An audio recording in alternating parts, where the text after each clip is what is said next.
संभल जिले में विजयदशमी पर प्रशासन का बुलडोजर एक बार फिर गरजा उठा है। गुरुवार को राय बुजुर्ग गांव में सरकारी तालाब की जमीन पर अवैध तरीके से बनाई गई मस्जिद और एक मैरिज होम को ध्वस्त करने की कार्रवाई शुरू की गई।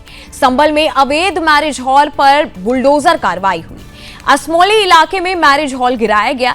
डीएम एसपी की मौजूदगी में यह बुलडोजर एक्शन हुआ। हालात को देखते हुए भारी फोर्स की तैनाती में जनता मैरिज हॉल पर प्रशासन का बुलडोजर चला है। यह कार्रवाई पूरी तरह से कानून और नियमों के अनुरूप में की गई है और इसे अंजाम देने के लिए भारी पुलिस बल और पैरामिलिट्री फोर्स की कई कंपनियां मौके पर तैनात की गई हैं। प्रशासन ने यह स्पष्ट कर दिया है कि किसी भी प्रकार का अवैध निर्माण, चाहे वह किसी मजहब या व्यवसाय से जुड़ा हो, सहन नहीं किया जाएगा। यह कार्रवाई योगी सरकार की लॉ एंड ऑर्डर नीति का सजीव उदाहरण है। यूपी सरकार लगातार यह सुनिश्चित कर रही है कि कानून का राज कायम रहे और किसी भी व्यक्ति या समूह को सरकारी संपत्ति पर अवैध कब्जे की अनुमति न दी जाए।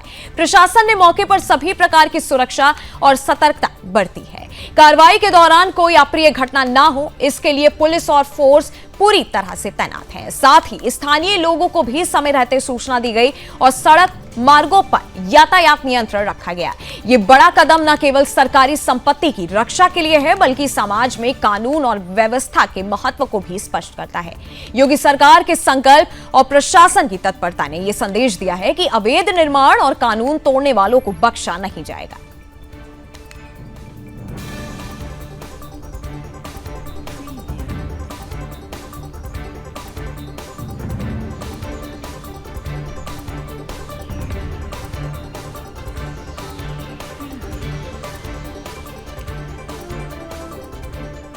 और इसी खबर पर हमारे साथ संभल से जुड़े हमारे संवाददाता रामपाल इस समय वो ग्राउंड पे मौजूद हैं। और रामपाल जी, जो कार्रवाई हुई है, आप वहीं मौजूद हैं संभल में, क्या स्थिति आपको अपने चारों तरफ दिखाई दे रही है इस वक्त वहां पर?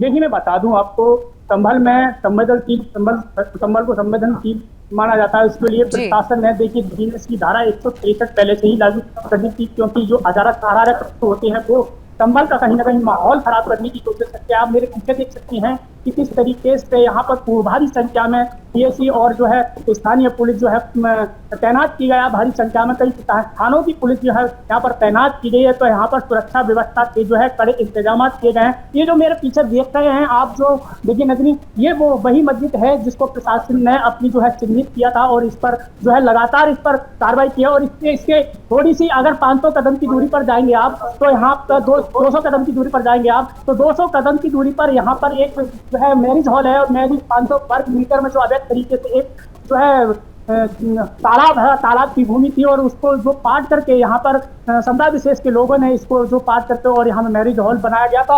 और इसको लेकर के जो प्रशासन की जो कार्रवाई में आज जो है प्रशासन ने इसको तहसील प्रशासन ने नोटिस जारी किए थे और नोटिस के बावजूद कोई संज्ञान नहीं लिया गया। उसके बावजूद जब यहाँ पर समुदाय विशेष के लोगों ने कोई संज्ञान नहीं लिया और उसके उपरांत एक दिन पहले यहाँ प्रशासन ने बैठ के बातचीत की थी, और तो उसके उपरांत यहाँ पर जो है आज भारी संख्या में बुलडोजर लेकर तहसील प्रशासन और एसडीएम के नेतृत्व में यहाँ पर जो है कार्रवाई करता हुआ नजर आ रहा है और बुलडोजर एक्शन यहाँ पर देखा जा रहा है। तो हमारे साथ में मौजूद है नंदिनी, डायरेक्ट हम बात करने की कोशिश करेंगे। तहसीलदार जी मौजूद है हमारे साथ में और उनसे बातचीत करने की कोशिश करेंगे। सर, पहले जो यहाँ पर जो कार्रवाई की जा रही है, तो यहाँ पर जो नोटिस जो दिया गया था, तो क्या यहाँ पर कोई नोटिस का जवाब नहीं दिया गया? इनको कई बार नोटिस दी जा चुकी है और इनका मुकदमा मेरे कोर्ट में चल भी रहा था और ये लोग अपीयर भी हो गए थे। लेकिन रिजर्व लैंड पर इन्होंने मस्जिद बनाई थी, तो इन्होंने कोई संतोषजनक उसका जवाब नहीं दिया। इसलिए 2 सितंबर को मेरे न्यायालय से इनको बेदखल करने का आदेश पारित कर दिया गया। सर, कितनी जमीन होगी टोटल बातचीत होगी? 550 वर्ग मीटर में मस्जिद बनी है और 2300 वर्ग मीटर में मैरिज हॉल बना है। अभी तक कितने नोटिस इनको जारी किए जा चुके? नोटिस जारी करने का औचित्य क्या है? जब ये हमारे मुकदमे में हर स्थितियों पर अपीयर होते हैं तो इनको तो मालूम ही है कि क्या कार्रवाई हो रही है, फिर किस बात के नोटिस जारी किया गया? आज यहाँ पर कार्रवाई हो रही है, लगातार देखा जा रहा है, तो कोई रिएक्शन कोई सामने आया समुदाय का? कोई इन्होंने ऐसी अपील की हो कि हम हटाएंगे इसको? बिल्कुल, इन्होंने डीएम सर से अपील किया है कि हमें 4 दिन का समय दे दिया जाए, मैं मस्जिद को हटा लूंगा। और जैसा कि आप देख रहे हैं, लोगों ने हटाना शुरू भी कर दिया है, तो 4 दिन के बाद देखा जाएगा। फिलहाल 4 दिन का ये मौका दिया गया है। तो देखिए नगरी में बता दूं आपको, ये प्रशासन ने 4 दिन का और मौका दिया है इनके लिए, और जो है लगातार यहाँ जो मस्जिद कमेटी के लोग हैं वो यहाँ पर देखे जा सकते हैं, यहाँ पर हथौड़ा चलाते हुए भी इन्होंने 4 दिन का, प्रशासन ने जब प्रशासन से इन्होंने अनुमति मांगी है कि हमारे लिए टाइम दिया जाए 4 दिन का, तो प्रशासन ने देखिए बड़ी सहूलियत के साथ इनको टाइम दिया है, और जो प्रशासन है बड़ी सहूलियत के साथ इनको मौका देता चला आया है। और कहीं ना कहीं जो चाहे देखिए विधायक पर कार्रवाई हो, विधायक का पिछली बार इन्होंने प्रशासन ने 2.5 बीघा 2.5-3.5 बीघा करीबन बाग था, उस पर भी कार्रवाई करी थी। तो ऐसे में संभल में हिंसा के बाद से लगातार ये कार्रवाई प्रशासन संभल का देखा जाता है कार्रवाई करते हुए, और जो अवैध तरीके से जमीनों पर, सरकारी जमीनों को घेर करके और उन पर कब्जा किए गए थे उनको हटाया जा रहा है। जी रामपाल जी, और जिस तरीके से कार्रवाई हम देख रहे हैं और विजयदशमी का मौका भी है, क्या जो मस्जिद का जो ओनर है उनकी तरफ से कोई प्रतिक्रिया सामने आई है?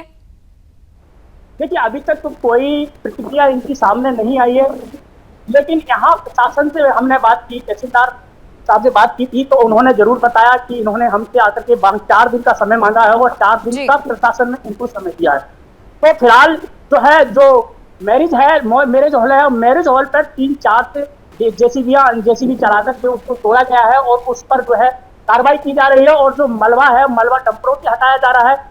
और सुरक्षा व्यवस्था के लिए मैं बता दूं आपको, पीएससी और जो है स्थानीय पुलिस, कई थानों की पुलिस, महिला पुलिसकर्मी यहाँ पर तैनात किए गए, क्योंकि कोई भी अराजक तत्व जो अपनी कामयाबी में हासिल ना होते तो उसके निपटने के लिए संभल प्रशासन किसी भी हालात में निपटने के लिए तैयार है।